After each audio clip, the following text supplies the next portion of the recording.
Naitwa Verinansi Festo Mrema, makamu mwenyekiti wa kampeni ya Mama Asemewe Taifa. Katika hotuba ya Mheshimiwa Daktari Samia Suluhu Hassan, rais wetu na mama yetu mpendwa, ametuasa sisi vijana tuipende nchi yetu, tuitumikie na tufanye kazi. Ndugu zangu, Mheshimiwa Daktari Samia Suluhu Hassan amesema hatuna Tanzania nyingine. Kwa hiyo sisi vijana ni wajibu wetu wa kuwa mstari wa mbele wa kulinda amani ya nchi yetu ambayo ndio tunu kuu ya nchi yetu. Watu wengi wanatoka katika mataifa yao wanakuja kupumzika Tanzania. Pia amani yetu sisi ya taifa letu itatufanya sisi kukua kiuchumi. Pale ambapo tutakuwa watu wa kufanya vurugu kila siku, tutapotea katika nyanja ya kiuchumi. Sisi kama vijana kuna mambo mengi Mheshimiwa Daktari Samia Suluhu Hassan ameahidi kwenye hotuba yake. Amezungumza kuhusu mikopo, amezungumza pia anaenda kwa mara ya kwanza tunaenda kuwa na wizara ya vijana ambao sisi tutakuwa tunawasilisha haja zetu, hoja zetu. Kwa hiyo kuna njia sahihi ya sisi vijana kufikisha yale ambayo tunayawaza, tofauti na kufanya vurugu. Vurugu itatusaidia sisi vijana kufikia malengo yetu au kufikia ule uchumi ambao tunautamani. Tuwe na namna nzuri ya kuwasilisha hoja zetu na tufanye kazi kwa bidii. Na ndipo ambapo tunaweza tukafikia hata malengo ya dira ya maendeleo ya 2050.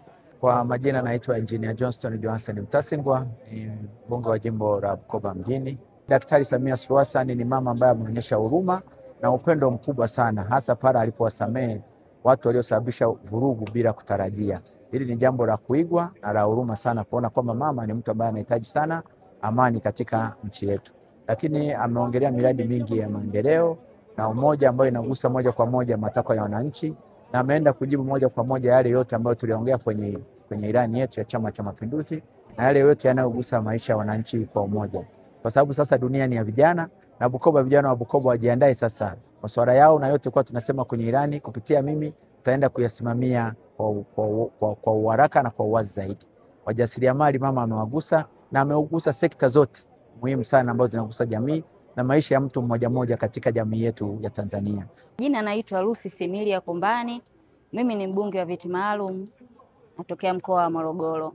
Tunaweza tukaita ni hotuba ambayo imejaa matumaini makubwa. Kagusia mambo mbalimbali na hasa zaidi amegusia vijana wetu.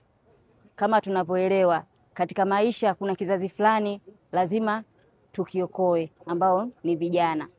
Hotuba imejaa matumaini kwa vijana ambapo katika sekta mbalimbali amewagusa vijana. Kwenye viwanda vijana wapo, kwenye utalii vijana wapo, na sekta nyingine za uwezeshaji. Lakini kikubwa kingine ni waombe tu vijana wenzangu waendelee kutulia, kwa sababu kwa mpangilio ambao rais ameuweka sasa hivi kwa kumweka mshauri wa rais wa mambo ya vijana na kuweka wizara ambayo itadili mahususi na vijana tupu, ni kitu kizuri ambacho amekifanya, ambacho inatupa dira sisi, inatupa mwangaza, inatupa vijana wengi matumaini mapya.